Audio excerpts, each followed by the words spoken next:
आजम खान साहब, आपकी party UP में 75-76 सीटों पे चुनाव लड़ रही है।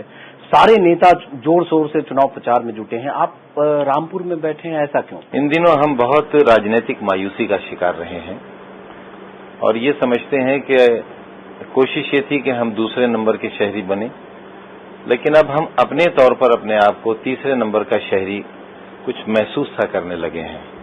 दाढ़ी रखते डर लगता है, सफर करते डर लगता है। हम मुसलमान हैं इसलिए राजनीति में कोई मशवरा देते हुए डर लगता है।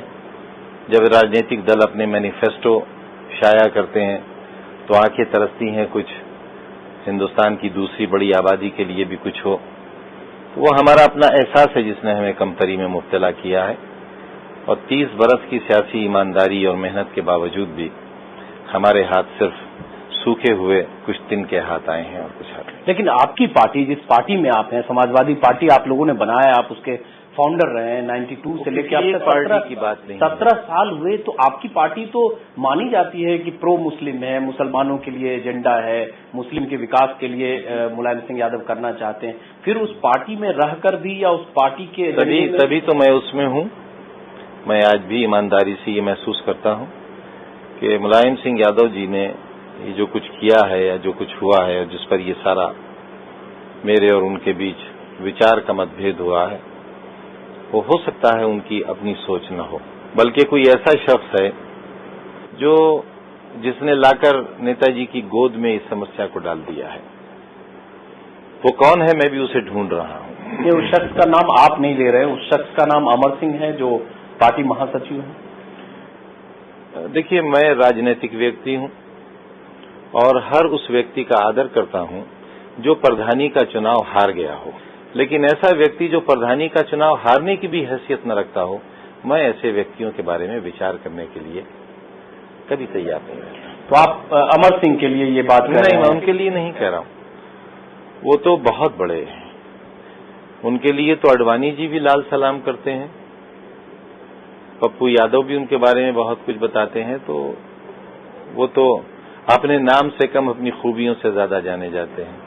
लेकिन आजम खान साहब, आप भी पार्टी महासचिव हैं। आपकी पार्टी में आज की तारीख में 5 सजावट का महासचिव हूं और पहले दिन से हूं। जिस दिन पार्टी बनी थी उस दिन बेगम हजरत महल पार्क में मैंने समाजवादी पार्टी का संविधान रखा था और वो संविधान ही रूह था समाजवादी पार्टी की। समाजवादी पार्टी का भविष्य क्या होगा वो उस दिन तय हो गया था। मैं उस दिन से हूं राष्ट्रीय महासचिव, लेकिन पैड पर लिख लेता हूं। लेकिन आज की तारीख में उसी पार्टी में संजय दत्त भी महासचिव बन गए हैं, राजवीर सिंह भी महासचिव बन गए हैं, अमर सिंह पहले से हैं।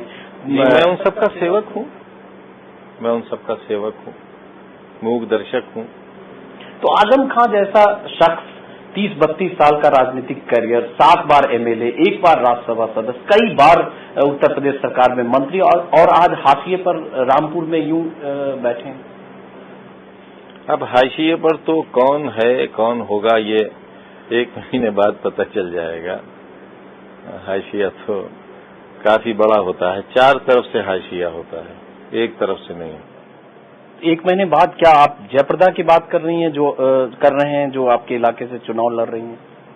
ना, वो तो काबिल जिक्र भी नहीं है। मैं राजनीति में किसी फिल्म अदाकार को या किसी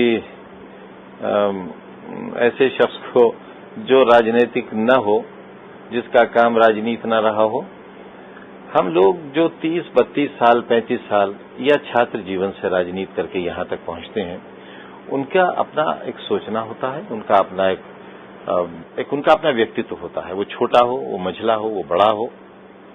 एक व्यक्ति विधायक होकर मुख्यमंत्री होता है, एक व्यक्ति सांसद होकर प्रधानमंत्री होता है और एक व्यक्ति कुछ न होकर देश का नेता होता है।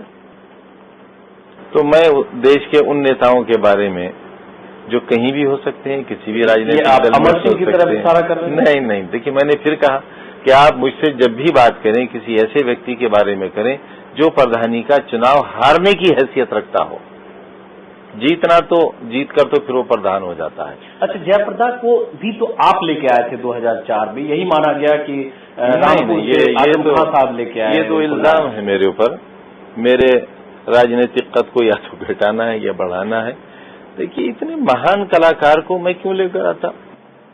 तो 2004 में भी आपकी मर्जी के बगैर जयप्रदा रामपुर में चुनाव लड़ी थी?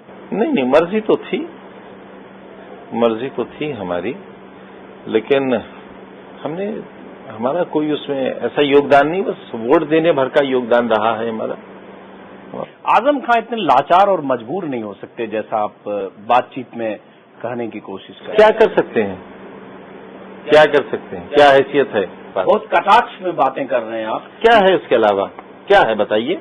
नहीं, सच्चाई है ये, एक सच्चाई है। किसी भी ईमानदार सियासत करने वाले के पास सिवाय खून के आंसू रोने के कुछ नहीं है। अगर आपकी पार्टी के परिप्रेक्ष्य में बात करें हम, तो आपकी पार्टी में मुलायम सिंह हैं, अमर सिंह हैं, यही दो नेता हैं। मुलायम सिंह तो आज भी मेरे लिए उतने ही सम्माननीय हैं, और मैं पूरी दयानत के साथ ये कहता हूं कि उनके साथ छल हुआ है।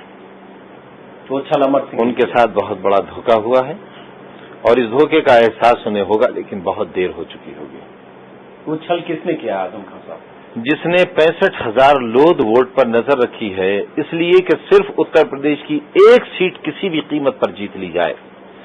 उत्तर प्रदेश की सिर्फ एक सीट जीतने के लिए एक ऐसे व्यक्ति को, जिसके माथे पर हिंदुस्तान की जमहूरियत को लहूलुहान करने का कलंक है, जिसके माथे पर हिंदुस्तान को दहशतगर्दी में दाखिल कर देने का कलंक है, जिसके माथे पर कभी न मिटने वाला कलंक है, जो बाबरी मस्जिद को शहीद करने वाला है, 1,20,000 बेगुनाहों को कत्ल कराने वाला है, बाबरी मस्जिद की जगह राम मंदिर बनवाने वाला है, जिससे सिर्फ मुसलमान ही नहीं, हिंदुस्तान में रहने वाले करोड़ों इंसान कल भी नफरत करते थे, आज भी नफरत करते हैं और कल भी नफरत करेंगे। आप कल्याण सिंह की बात कर रहे हैं, लेकिन कल्याण सिंह को भी पार्टी में लेकर तो मुलायम सिंह ही आए। हमारा विवाद सिर्फ कल्याण सिंह को लेकर है, और इसके अलावा हमारा कोई विवाद नहीं है।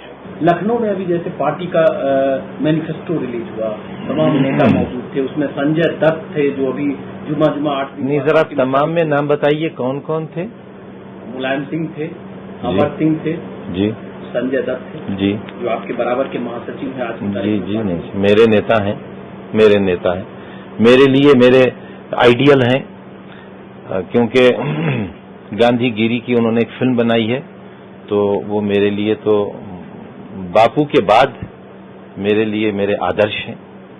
उनसे संजय दत्त को आप मैं सीख रहा हूं, उनसे राजनीति सीख रहा हूं, गांधीगिरी सीख रहा हूं, बोलने का तरीका सीख रहा हूं, समाज में सेवा का तरीका सीख रहा हूं। संजय दत्त चुनावी रैलियों में जिस तरह की बातें कर रहे हैं आप, जिसमें वो ये भी कह रहे हैं कि मेरी मां मुस्लिम थी, इसलिए मुझे पुलिस कस्टडी में टाटा के दौरान पीटा जाता था, क्योंकि मैं वो नहीं कह रहे हैं, वो नादान भोला व्यक्ति वो कह रहा है जो उससे कहलवाया जा रहा है, और उसे नहीं मालूम कि इस कहन की उसको क्या कीमत अदा करनी पड़ सकती है।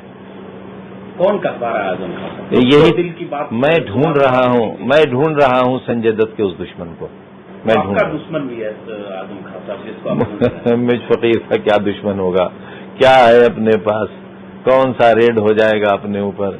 क्या ले जाएगा कोई? अपनी एक टूटी हुई गाड़ी है, वो ले जाएगा, और क्या? जिसको आप ढूंढ रहे हैं उसका नाम अमर सिंह? नहीं, मैं राजनीतिक व्यक्तियों की बात कर रहा हूं, जिसने प्रधानी का चुनाव लड़कर हारा हो, मैं उसकी बात कर रहा हूं।